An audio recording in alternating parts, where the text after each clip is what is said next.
Deus, fale conosco, que a sua palavra venha de encontro ao nosso coração, não o que queremos, mas o que necessitamos, porque o Senhor nos conhece melhor do que nós mesmos.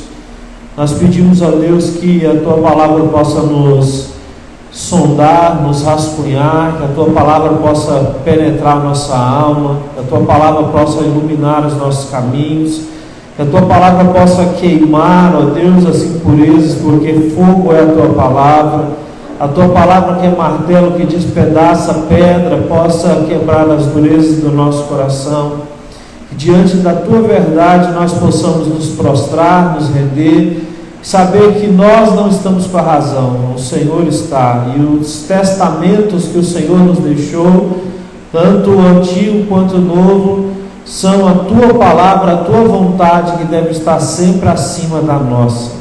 Fala conosco nessa noite, esse é o nosso pedido, no nome de Jesus, amém. Amém? Meus irmãos, o livro dos Reis é um livro muito bonito na Bíblia, né? E um livro para quem gosta de história, é um livro fantástico, né? Tem muita coisa no livro dos Reis, onde conta então a história dos reis de Israel, e também de reis inimigos, né? do povo de Israel, né? Então aqui nós temos os reis da tribo de Judá, os reis da tribo de Israel, temos os reis que iam contra eles também. Então nós temos várias histórias, e dentro dessas histórias nós temos a história, né, sendo contada do profeta Elias e do profeta Eliseu, né? Talvez os dois profetas mais poderosos em obras que nós conhecemos, né? Como se costuma dizer, Elias ele fez 7 milagres, Eliseu fez 14. Ele pediu um manto da unção dobrada do seu vamos dizer assim, o seu mestre na fé, né? Foi Elias que chamou Eliseu para esse caminhar da fé. E esse texto aqui é muito interessante, né? Porque ele acontece logo depois de uma, vamos dizer assim, de uma tragédia, né? Uma tragédia por um lado e uma bênção de outro, porque de um lado a gente tem um texto aqui que mostra que um homem, que ele era líder de um exército chamado Naamã, né, foi curado da lepra, porque Eliseu disse a ele o que ele tinha que fazer. Ele saiu lá de onde ele estava, da Síria, foi até Eliseu, perguntou o que tinha que fazer. Eliseu mandou ele tomar banho no Rio Jordão. O Rio Jordão era sujo, e ele ficou indignado com aquilo. Eliseu nem deu notícia para ele, mandou dar o recado, não deixou nem o homem entrar na casa dele, aquela coisa toda. Mas no final das contas ele foi lá e deu 7 mergulhos lá, e ele foi curado. E por outro lado da história, quando esse homem quis dar uma oferta para Eliseu, Naamã, que era muito rico, ele quis dar uma oferta para Eliseu, Eliseu não aceitou aquela oferta, né, e dispensou ele, mandou ele embora para a casa dele e tudo mais. E aí o que acontece? No meio dessa volta dele para casa, Geazi era um rapaz que trabalhava junto com Eliseu, era uma espécie de discípulo de Eliseu. Ele foi atrás daquele homem e disse: olha, Eliseu ele mandou dizer que está recebendo uma oferta, só que ele estava pegando para ele, né? E aí a gente tem no texto dizendo que esse homem ficou leproso, né? De fato, pela mentira dele, ele foi punido por Deus com uma lepra que grudou sobre ele, ele mentiu para Eliseu e aconteceu essa tragédia na vida dele. Logo depois disso, então, a gente entra aqui nesse relato, onde a gente percebe que os profetas dessa época aqui, eles se reuniam de fato, porque aqui eles estão dizendo que o lugar em que eles se reuniram estavam ficando pequeno, e eles então tinham que arrumar outro lugar para começar a se reunir, ou eles tinham que construir um lugar maior ou arrumar outro lugar. E aí o texto então vai dizer que esses outros profetas chegaram em Eliseu. Eliseu ele era então o comandante ali, né, desse grupo de profetas, dessa escola de profetas, né? E eles chegaram em Eliseu e disseram: olha, Senhor, nós precisamos fazer alguma coisa, porque do jeito que está aqui não dá mais para a gente continuar. O lugar está pequeno, não tem espaço para todo mundo. Só para lembrar vocês, assim, lembrar e também dizer que historicamente esses profetas aqui, eles moravam num quarto, sabe? Num quarto qualquer, assim, às vezes no meio do nada eles construíam um quarto para eles e moravam lá. Eliseu particularmente tinha uma casa, como a gente vê no capítulo anterior, capítulo 5, ele tinha uma casa lá em Samaria, né? Mas a maioria dos profetas, eles moravam em quartos mesmo, né? Isso historicamente falando, não é só por causa do exemplo de Elias, de Eliseu, não. Então eles moravam num quarto, né? E eles viviam assim, tipo como se fosse então numa escola de profetas mesmo. Não é que eles estavam ali aprendendo a fazer mágica, nada, mas eram pessoas unidas na mesma fé, acreditavam no Deus Todo-Poderoso, Pai do nosso Senhor Jesus Cristo, né? No Deus poderoso Yahvé, e eles se juntavam mesmo e havia uma escola aonde eles estavam em aprendizado, em treinamento, aonde a fé era repassada mesmo, né, de profetas para profetas, de pessoas mais velhas para pessoas mais novas. Então era isso de fato que acontecia em Israel. Então, para nós, a gente precisa entender isso, que nós precisamos nos unir a ponto de nós passarmos a nossa fé uns para os outros. Aqui a gente mostra bem claramente que não tinha condições materiais, financeiras, de contratar gente para construir um lugar maior para eles ficarem. Então eles foram se unir para cortar madeira e fazer um lugar maior. A gente precisa entender que tem hora que é a gente que tem que fazer, a gente que precisa se unir, é a gente que precisa se fortalecer a nossa união para fazer as coisas acontecerem. E se a gente for assim, usar como alusão essa questão e colocar comparado com a igreja, a gente percebe que como a igreja tem sido falha hoje em dia, porque hoje em dia a igreja, o sistema da igreja se tornou uma coisa muito comercial. Comercial em que sentido? Comercial mais ou menos assim, olha, tem lá os pastores que exercem uma função, que exercem uma profissão, entre aspas, e as pessoas que vão à igreja para o quê? Para receber um produto, um serviço, às vezes até mesmo para o quê? Para estampar uma marca, né? Às vezes a igreja tem uma marca muito forte, é uma coisa chique de você participar daquilo, a pessoa vai para aquele lugar e fica ali.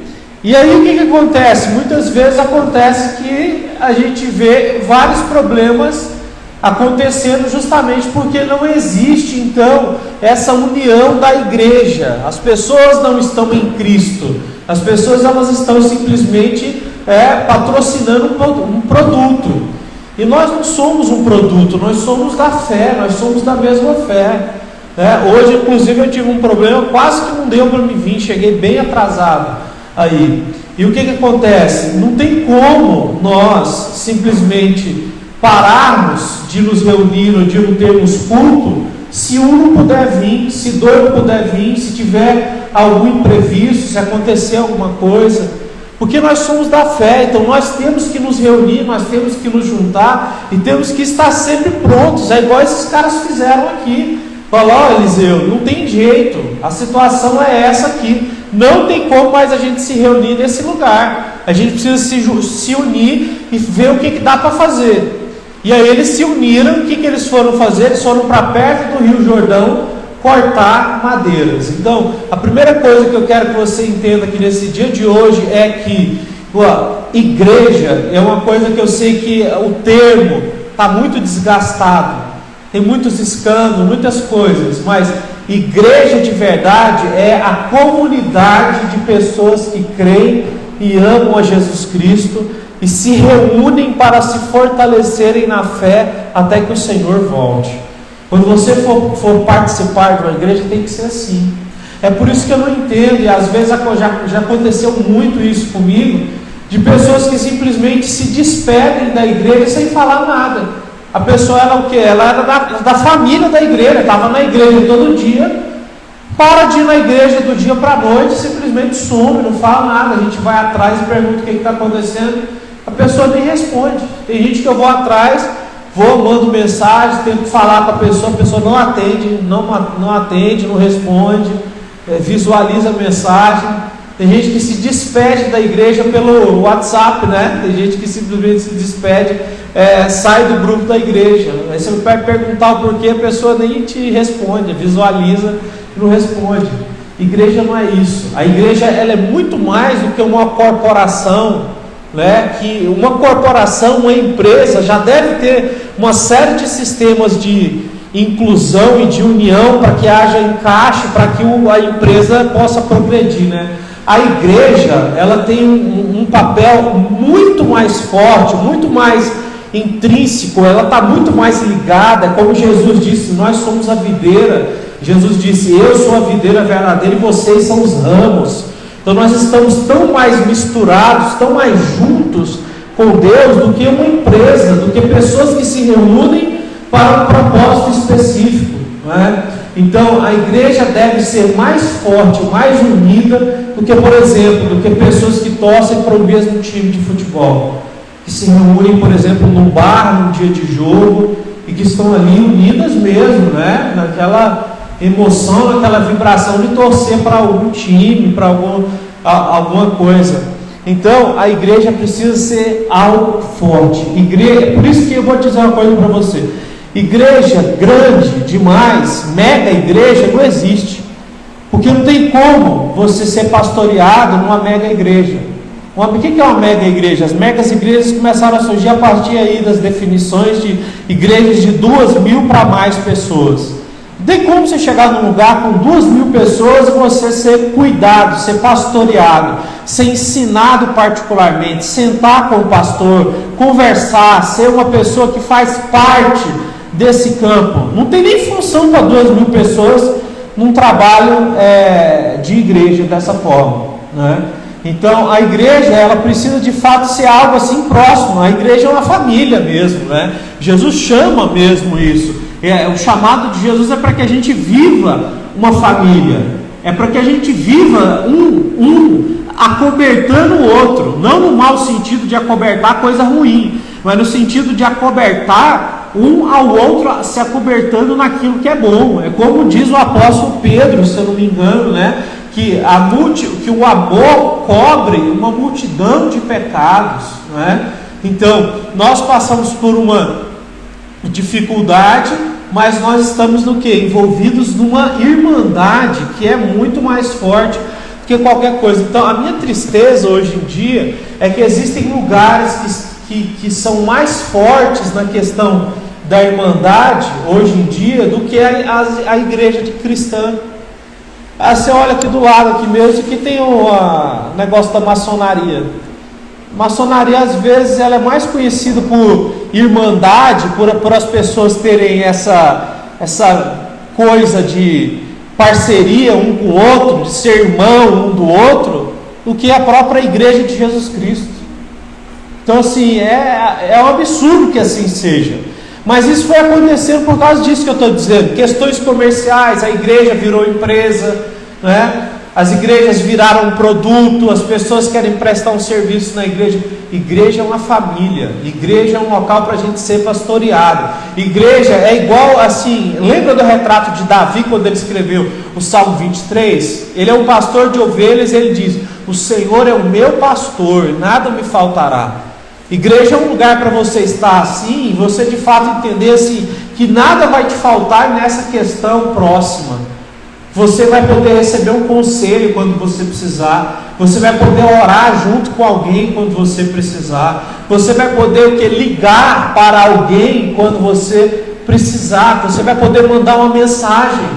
Como que isso acontece numa igreja de 2.000 pessoas?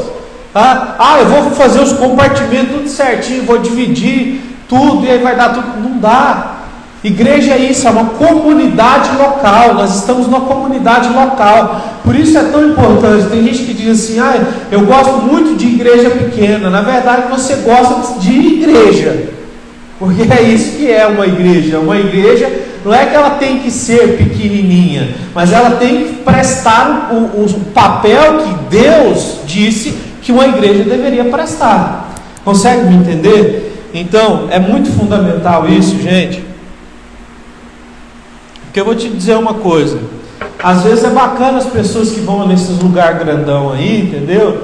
Tirar uma foto massa, botar lá no Instagram, entendeu? Falar que está numa igreja bonita. Isso aí hoje em dia o pessoal ostenta até isso, né? Ostenta até a igreja bonita que está frequentando, está visitando. Mas a questão é que igreja tem que ser isso aqui. É o dia que você precisar conversar, você saber que o quê? Que tem o quê? O pastor à disposição para conversar com você. É você saber que no dia que você precisar de uma ajuda, você tem um lugar que você pode recorrer, que você não vai precisar passar por um monte de burocracia para você ter, né, uma oportunidade de orar, de falar com um líder, com uma irmã, com um irmão, fazer uma oração, ter um aconselhamento pastoral. Então isso só é possível quando se há essa proximidade. Deu para entender nessa primeira parte aqui. Então esse texto é muito forte, né? Então até o que aconteceu hoje de eu ter chegado um pouquinho atrasado, eu vejo que tem a ver aqui com esse texto aqui no começo do texto. Olha aí, o verso número 1 diz: os discípulos dos profetas disseram a Eliseu: como o Senhor vê, o lugar onde nós nos reunimos é pequeno demais para nós. Vamos ao Rio Jordão, onde cada um de nós poderá cortar um tronco para construirmos aqui um lugar de reuniões. Então o que acontece? Quem que percebeu a necessidade aqui? Foi o Eliseu? Eliseu, ele era tipo assim, o chefe. Vamos dizer que você está numa igreja, aí você olha para a figura do pastor e parece que ele é o chefe, né?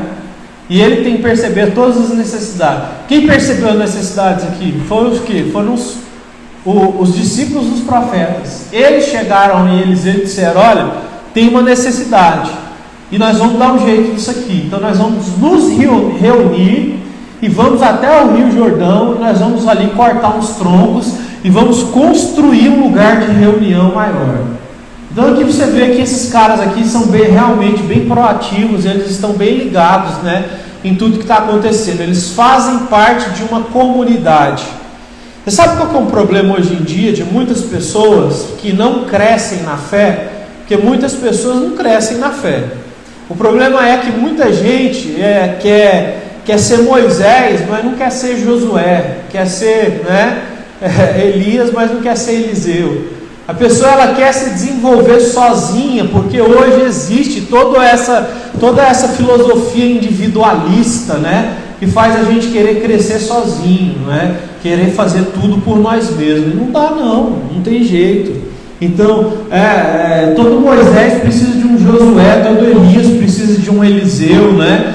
Todo Eliseu precisa de pessoas que cheguem e digam: olha, nós estamos precisando fazer alguma coisa. Então olha que Eliseu, ele era o cara que era o coordenador, vamos dizer assim, dessa escola de profetas.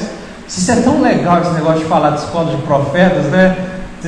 Me lembra um pouco até o Harry Potter, assim. Eu fico pensando assim, deveria ser mais ou menos um castelo, uma coisa meio assim, né? Um trem bem massa mesmo, né? Você está na escola de profetas, a coisa bem legal isso aqui, e é real, né? De fato isso existiu e está catalogado na história. Então veja bem, quem percebeu isso foram esses caras.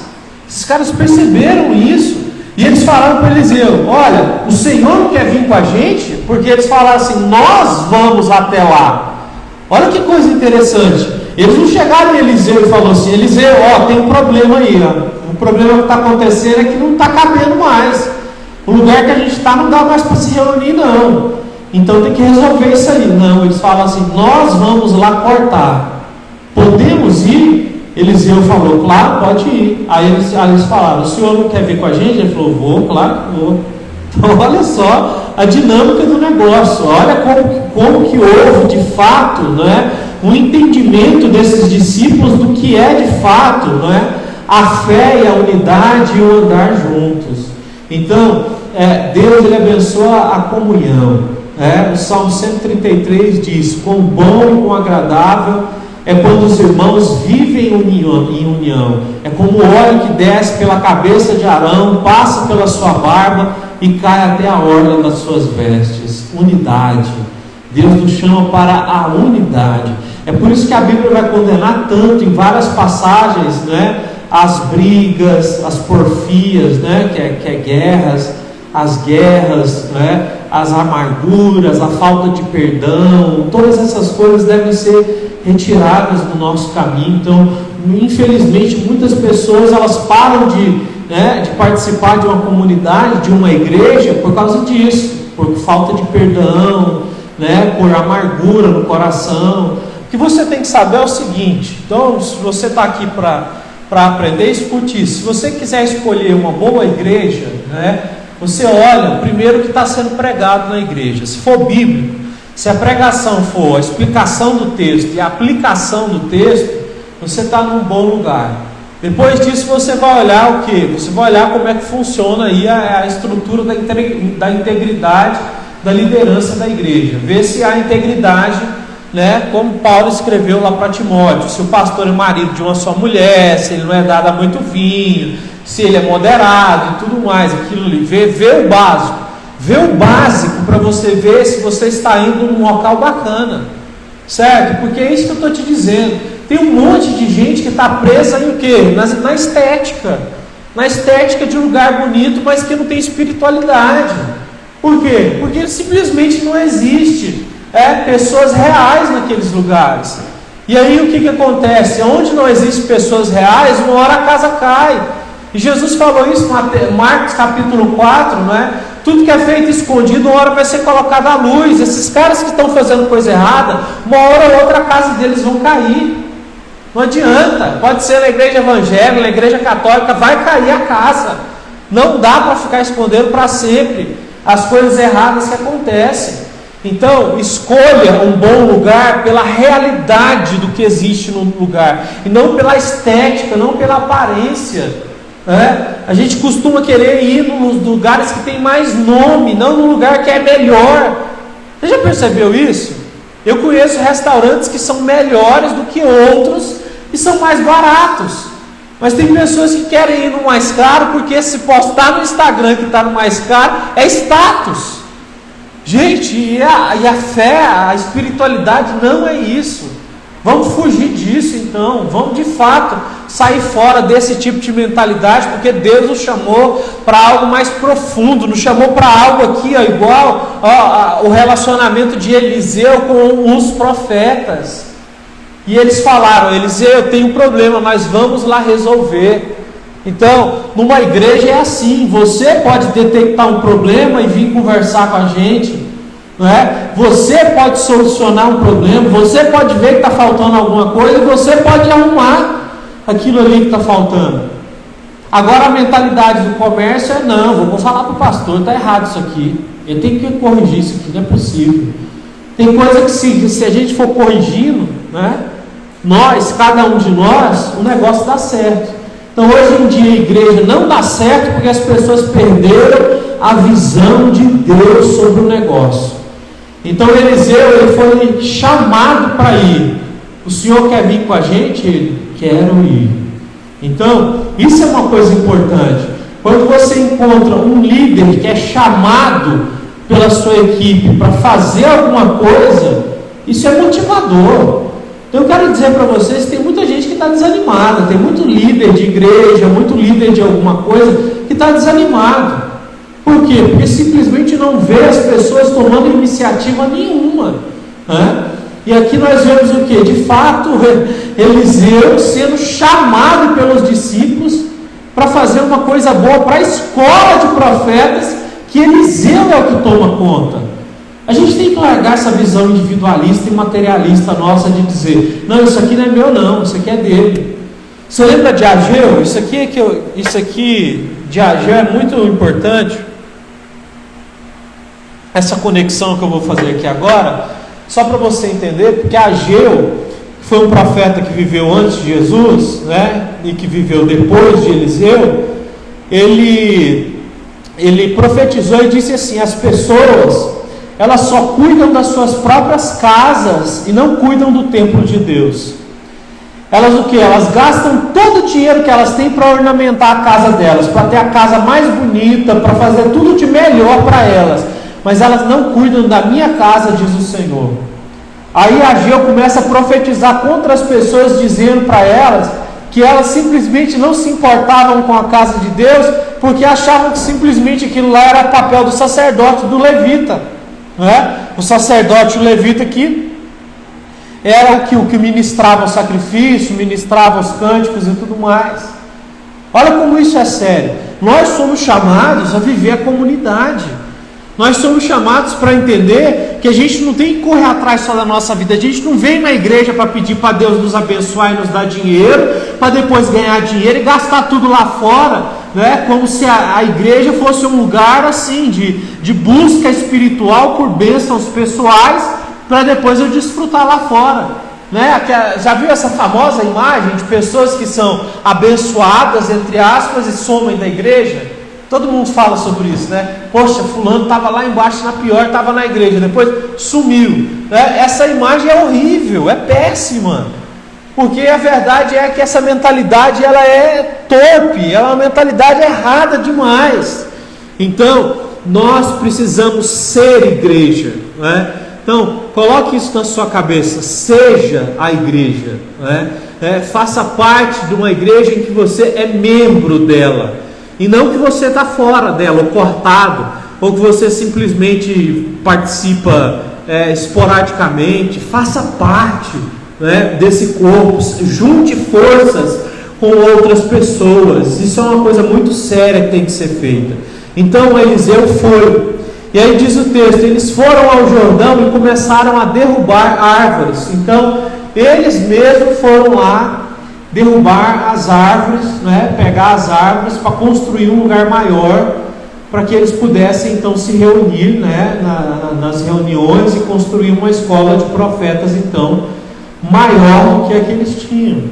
Então é mão na massa, eles estão com a mão na massa. Isso aqui é muito importante. A gente precisa então colocar a nossa mão nas coisas, porque até quando que somente, né, uma pessoa vai fazer tudo? Até quando que somente, né, dentro da casa só a mulher vai ficar orando? Até quando dentro da casa só o marido vai ficar orando e puxando a família para a fé?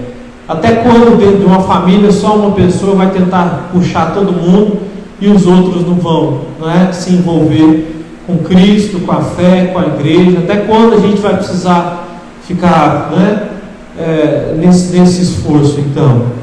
Então é uma pergunta que a gente faz e que a gente vê que ela está envolvida nesse texto. E a mensagem de hoje ela não é muito demorada não. Aqui nós já estamos aqui já indo para uma reta final. Eles foram ao Jordão e começaram a derrubar árvores. Verso 5. Quando um deles estava cortando um tronco, o ferro do machado caiu na água e ele gritou: "Ai, meu senhor, era emprestado." Você sabe que nessa época aqui, ferro era algo caríssimo, né? A maioria dos materiais de corte, materiais usados eram de bronze. O bronze era mais fácil de ser achado nessas regiões do que o ferro. O ferro custava muito mais caro do que bronze. E aqui esse homem pegou o quê? Pegou um machado emprestado, e ele estava lá cortando a árvore. Ele era um discípulo de um profeta cortando uma árvore, né? E aí o que acontece? Quando ele dá uma machadada, o machado voa e cai no Rio Jordão. E ele, ai, meu Senhor, é emprestado. Tipo assim, acabou com a minha vida.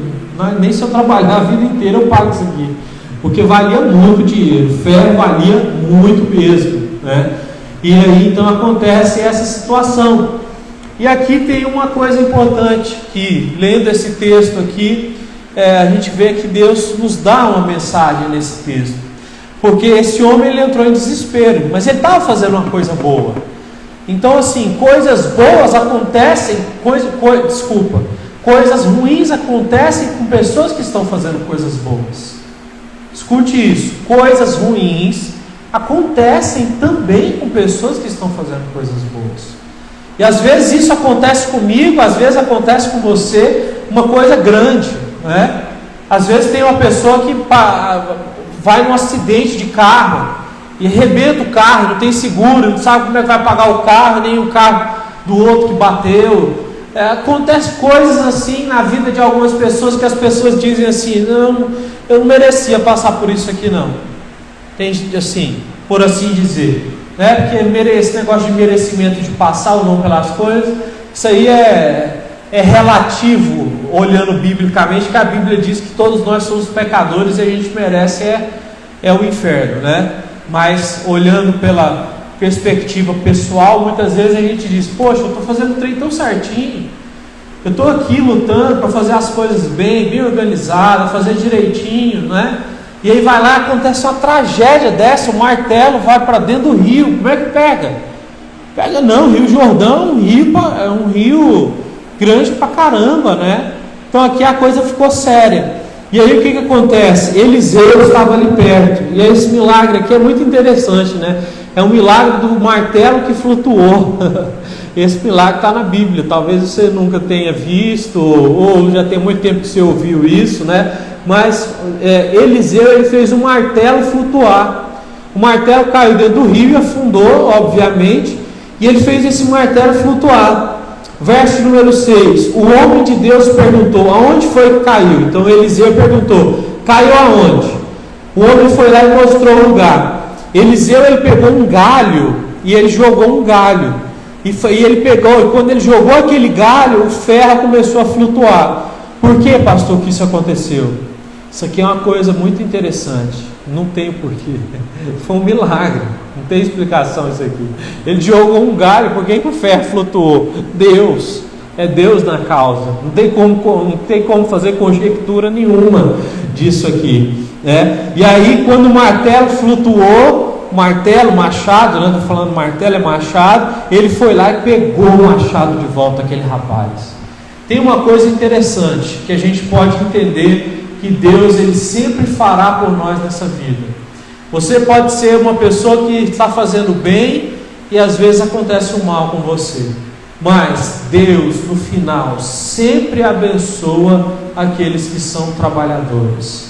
Deus sempre abençoa aqueles que estão envolvidos com uma obra maior do que o seu próprio ego. Deus sempre abençoa pessoas que estão cortando árvores, que não são só para construir a sua casa própria, mas para pessoas que estão cortando árvore para ajudar outras pessoas a terem uma casa também. Consegue entender isso? Deus abençoa as pessoas que trabalham. E esse homem estava trabalhando. E o que? Houve um milagre.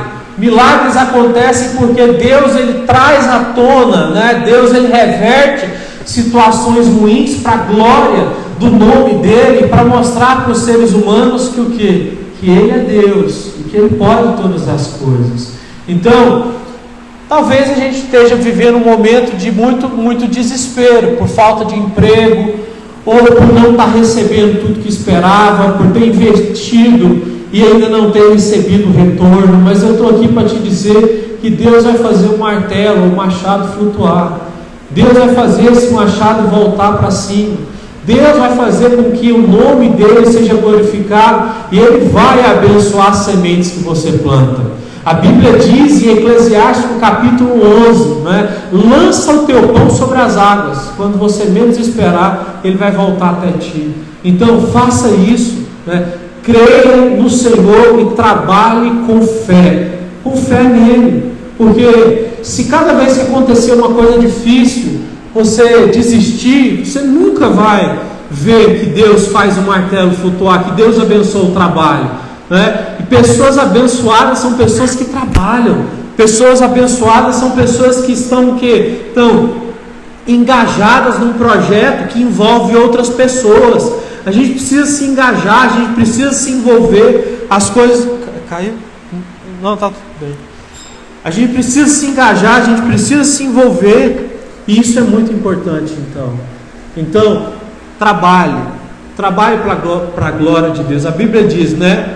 Qualquer coisa que façamos para a glória do Senhor. Quer comais ou quer bebais, ou fazer qualquer outra coisa, faça para a glória de Deus. A Bíblia diz, tudo que é feito sem fé é pecado. Faça pela fé, trabalhe pela fé. Às vezes você está trabalhando e está dizendo, não estou ganhando nada.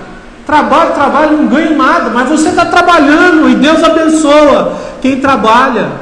A Bíblia diz que o quê? Que Deus dá semente para quem semeia. Quem continua semeando vai recebendo semente. Deus é fiel.